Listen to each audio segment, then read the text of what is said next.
What a nightmare. You would not believe what I've been through. It all started with a friend of mine from church. She asked me if I read my Bible regularly. And, of course, not wanting to look unspiritual, I said, sure. Then she asked me if I've ever read the Epistle of James. I was getting in deeper than I wanted to be, so I kept it low-key. I said, yes. Well, what do you think? What do I think about what? She gave me this funny look and said, do you think James was talking to you? Me, personally. Yes. It's been a while since I've read that book. I'll have to get back to you on that. I didn't have the slightest idea what she was talking about, but I was sure that she would ask me about it the next time I saw her. So, last night at bedtime I dusted off my Bible and looked up James in the index. Turns out James is in the New Testament. I was determined to go back to my friend today and quote a spiritual-sounding verse from my old pal James. But, frankly, Bible reading bores me. And after about 2 chapters I fell asleep before I could find a spiritual-sounding Bible verse to impress my friend with. My sleep was interrupted a while later by several voices coming from the living room. When I opened the door, I saw all my friends and relatives dressed in dark suits and black dresses, eating finger foods and drinking punch. Nobody was smiling. Hey, what's going on? Nobody said anything. The people who were talking didn't even stop talking. They acted as if I wasn't even in the room. Hey, what's going on? Don't you guys know what time it is? Hey, don't ignore me. This is my living room you're in, you know. All right, if that's the way you want to play it. If you want to just keep talking and ignore me, that's fine with me. Then, one of my friends started to cry and said, I'll really miss him. Miss who? Did somebody die? Why didn't somebody tell me? Hey, who died? Is it somebody I know? Who died? Did he go to my church? Will somebody please tell me who died? Someone on the other side shrugged and said, I wish I knew for sure. Knew what for sure? What are you talking about? Who is she talking about? Someone else said, he told me he was. But I'm not so sure. Was what? Sure about what? Who in the world are you talking about? Then, someone behind me said, I know he went forward with me during the altar call. And I heard him say the prayer, but what? It was me who went forward with you during that altar call. Are you saying? This has to be a dream. I can't be dead. Yeah, that's it.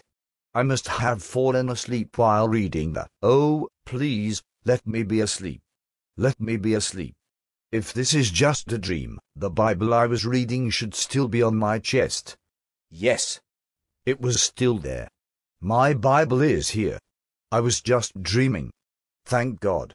Thank God. You know, it's amazing how many times I've said that since I became a Christian. Thank God.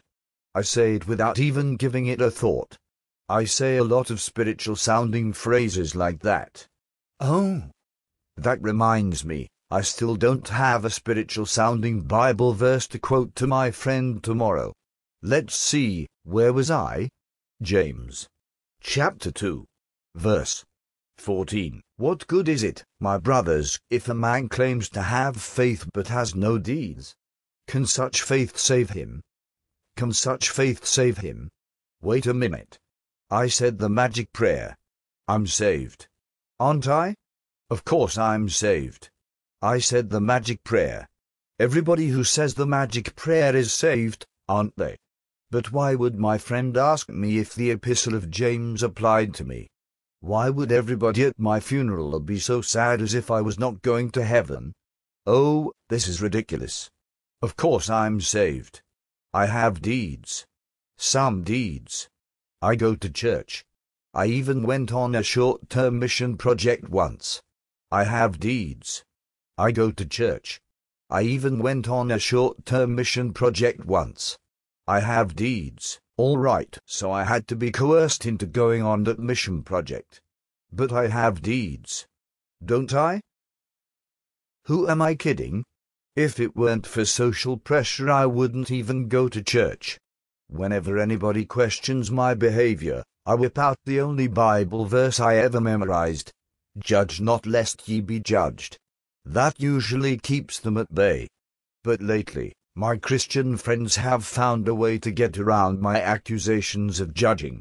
They've stopped making observations about my behavior and started asking questions. They can't be accused of judging if all they're doing is asking questions. Well, their strategy worked. I had to face the question, can such faith save him? Can such faith save him? If I'm honest, the answer has to be no. And I got out of bed and got down on my knees, but this time I didn't pray the magic prayer. I told God that I was sorry for using his name like that and that I wanted to live for him now, really live for him, nothing held back. So, what started out for me as a nightmare ended with sweet dreams, and all because my friends were not afraid to ask the tough questions. Based on play by Bob Snook. Conditions for use: do not sell any part of this script, even if you rewrite it.